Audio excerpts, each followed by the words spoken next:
অনেকদিন বন্ধু বান্ধবদের সাথে কাবাব পার্টি হয় না, তাই ভাবতেছি আমরা সবাই মিলে আজকে কাবাব পার্টি করব। তো আর দেরি কিসে, যে ভাবনা সেই কাজ। বাড়িতে আগে কাবাবের একটি শিক ছিল যেখানে কাবাব করা হয়, সেই শিকটি পাচ্ছিলাম না। আমাদের কাছে একটি ফ্রিজের স্ট্যান্ড ছিল যেখানে রং লেগেছিল অনেক। ওই রংগুলো ছাড়ানোর জন্য আমরা এটি আগুনে পোড়াচ্ছিলাম। শিক থেকে রং ছাড়ানোর পরে আমরা যে মাংসের টুকরো করেছিলাম ওইগুলোতে মশলা মাখাচ্ছিলাম। মাংসের ভিতর মশলাগুলো মিক্স হয়ে যাওয়ার জন্য আমরা এটি অনেকক্ষণ যাবত মাখাচ্ছিলাম। তারপর আমরা কাবাব করার জন্য কয়লা দিয়ে আগুন জ্বালিয়েছি।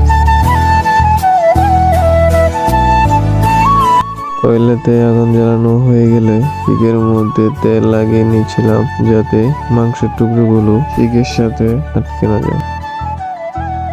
এখন শিকের মধ্যে মাংসগুলো সুন্দরভাবে সাজিয়ে দিব যাতে একটির সাথে আরেকটি আটকে না যায়।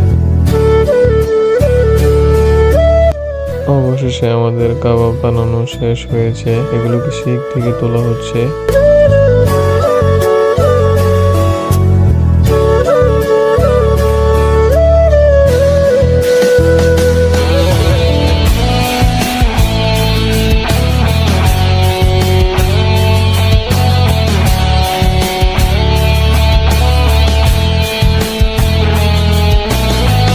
এই ভিডিওটি শুধুমাত্র স্মৃতি হিসেবে রাখার জন্য বানানো হয়েছে।